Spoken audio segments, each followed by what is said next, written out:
Guys, what is up? Pilot Manny here with the RC Plane Addict. I want to welcome you to my channel, a place where I get to share my passion and addiction for flying these beautiful RC planes.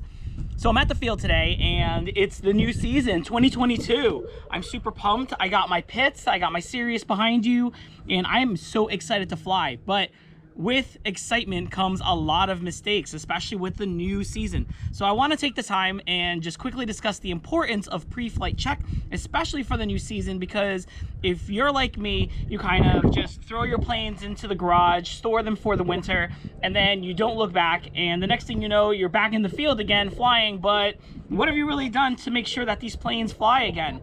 I mean, yeah, I've been flying for a long time and have quite a bit of confidence, but to be honest with you, that is no excuse for checking your planes and making sure that they're in good working order, because planes like this can cause a lot of damage really fast. And if you're flying an EDF that does 100 miles an hour and you haven't checked your stuff, well, again, that's really no excuse for you flying haphazardly. So with that being said, I'm going to go over a few things that I like to do quickly into the new season for every one of my planes before I fly them, so that I know that I'm flying safe and that my models will come home with me in one piece. All right, check this out. All right, so probably some of the first things that I do before I even get to the plane is once I'm at the field, or even before I get to the field, I just want to make sure that I'm flying with batteries that actually have a charge. So I'm using the NX8 receiver, or excuse me, transmitter. I love this little remote. I bought it last season. There's a tutorial on how I set it up and how I learned some tricks to kind of make this work for me, because it actually has a lot of functions. But really quickly, what I'm looking for is my charge. So here it says I have 4.0 volts, which is good, because I know at full charge this is about 4.2, and also has a little battery indicator. So we are all good on the remote there. So let's turn this off to save some power. The next thing I'm going to do is check the batteries I'm going to be using. So for these planes that I'm flying today, I have my pits and I have my Sirius over there. I'm going to be using these Turnigy Heavy Duties 4.0, and I just want to make sure they're in good working condition. They're not completely puffed, and honestly, they just look like they're in good health. Now, there is one in here that had a pretty bad crash that I already put in, and it kind of separated that plate there, but I did check the voltage and it seems pretty good.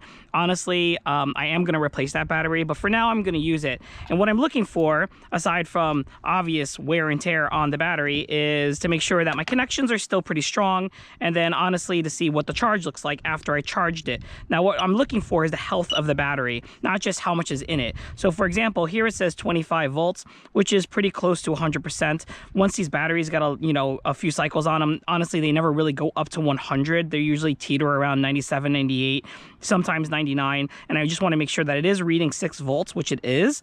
And then I'm going to go ahead and just check the volts to make sure that all of them are within working limits. And what that means is that they all should be around 4.2, 4.1, which is a full charge for each cell on these batteries, on these LiPo batteries. So cell 1's got 4.162, that looks good. Cell 2's got 4.171, that's good. Cell 3's got 4.173, excellent. Cell 4's got 4.165, not so bad.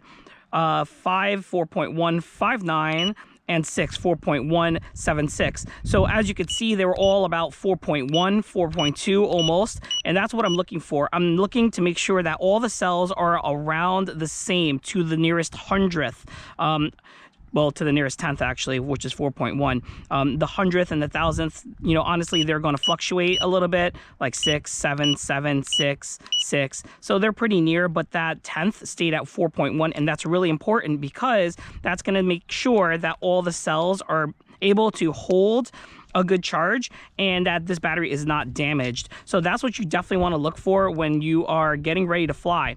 The next thing we're going to do is we're going to actually check the plane. So what I want to do is I want to make sure that my propeller is on nice and tight, that there is no give, there's no wiggle, and there isn't. And I know that because honestly, I just put this plane together with the spinner. If you saw me from last season, I was flying with the master air screw, which has got a much larger base here, so it didn't really fit in the spinner. But honestly, I like the way it looks, and the performance, yeah, there was a bit of a performance difference, but not enough for me to kind of want to switch it up. So for the new season, I think I'm going to fly it true to the pits with the spinner.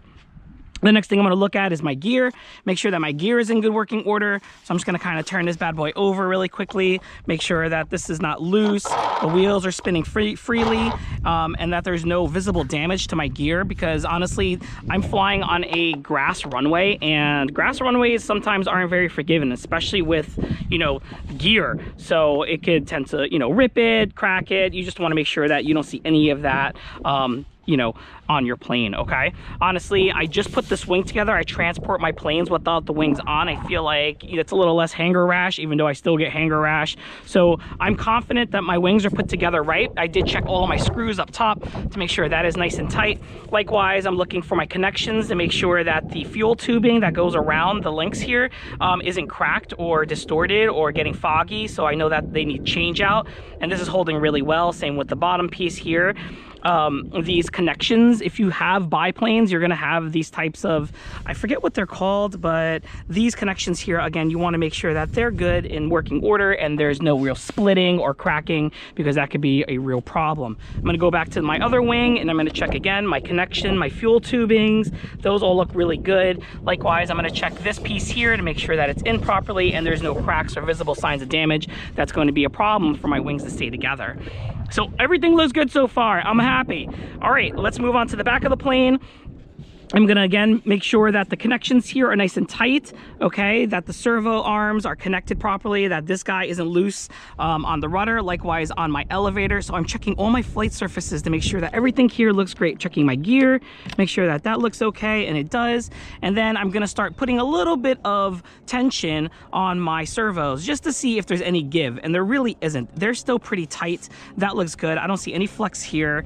Likewise for my ailerons, I have one and I have two over here, so those all look really good. All right, so I've checked my links, I've checked my connections, I've checked my servos, all of them. There are 1, 2, 3, 4 servos in all on this one.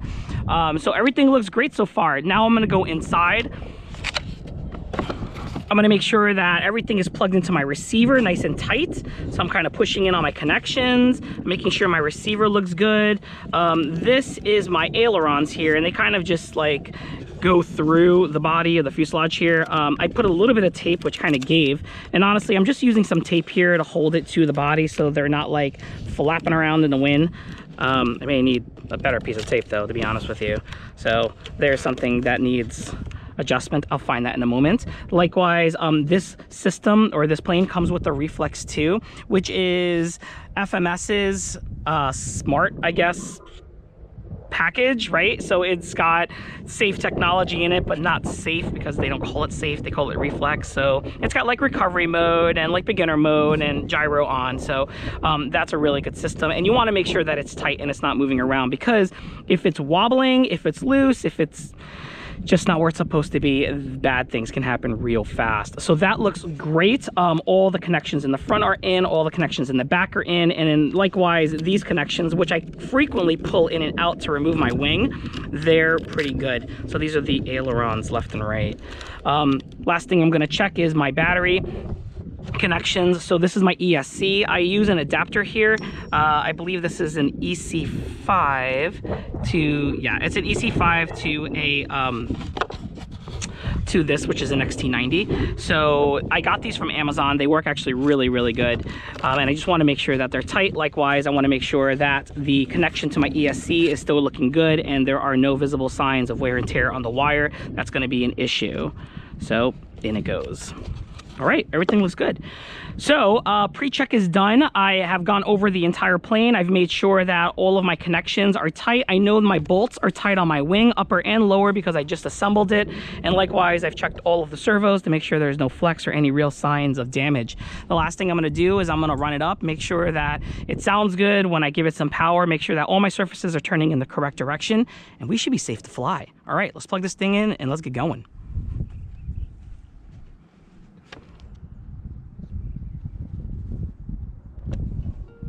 Radio on first. Point your model away from you. Plug it in. This model, because of the reflex system, goes through a series of checks really quickly, so it kind of does a quick dance. I know the ailerons go, and then the elevator goes, and once that's done, now I know that it can fly safely using its reflex system. So that's now active. Next thing I'm gonna do is make sure that the ailerons work. So that is left, that is right. Everything is moving in the correct direction. I'm listening as well to make sure that those ailerons aren't like clicking, skipping, and it's a nice, smooth movement, which looks great. Elevator. So we got up, we got down, that looks great. Rudder. We have left and we have right, and everything seems to be moving nice and smoothly. I'm gonna kind of just force my hand on these one more time just to make sure that they're holding nice and tight. And honestly, what I'm looking for again is just like some flutter. So there is a little bit of give on my rudder here, but I know that this plane doesn't really go too fast where this is gonna be a problem. But honestly, I'm gonna look here and just see what's going on, and it looks like there's just a little bit of give on this servo here, if you guys can see that. I do have to put a good bit of pressure on it to make it move, otherwise it is pretty tight. There's no slop involved. And likewise with my rudder, yeah, she's doing pretty good. So this is all within limits. This is all safe. I'm happy with what I'm seeing. Last thing I'm gonna do is run up my throttle just to see how she sounds, make sure my prop doesn't fly off. Again, I'm in an open, safe space. So just making sure no one's around me. Everything, is safe. And all right, let's run this thing up and see what it sounds like. Holding on tight.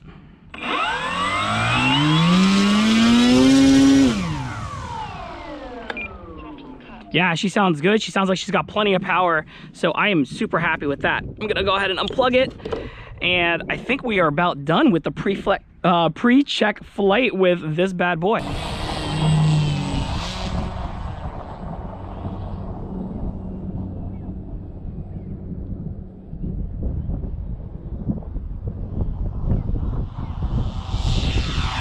Man, that wind is kicking.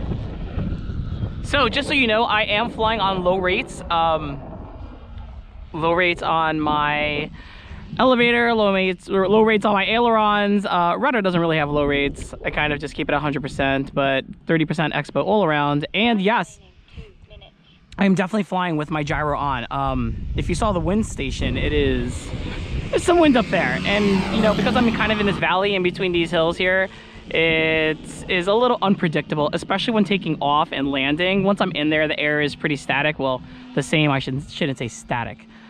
And it's pretty controllable. But you know what? If you have a gyro and the plane comes with a gyro, I mean, just use it. There is no shame in using technology that's given to you, especially if you can just enjoy what you're doing. I mean, don't listen to the haters out there that tell you, oh, you're flying with a gyro, that's cheating. No, it's not cheating, it's flying still.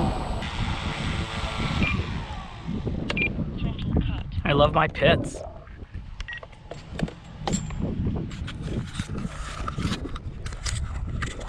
Guys, I hope you enjoyed all this. I hope I gave you some information that's gonna help you in the future. Please be safe out there, do the right thing, take your time, and enjoy yourselves. Peace.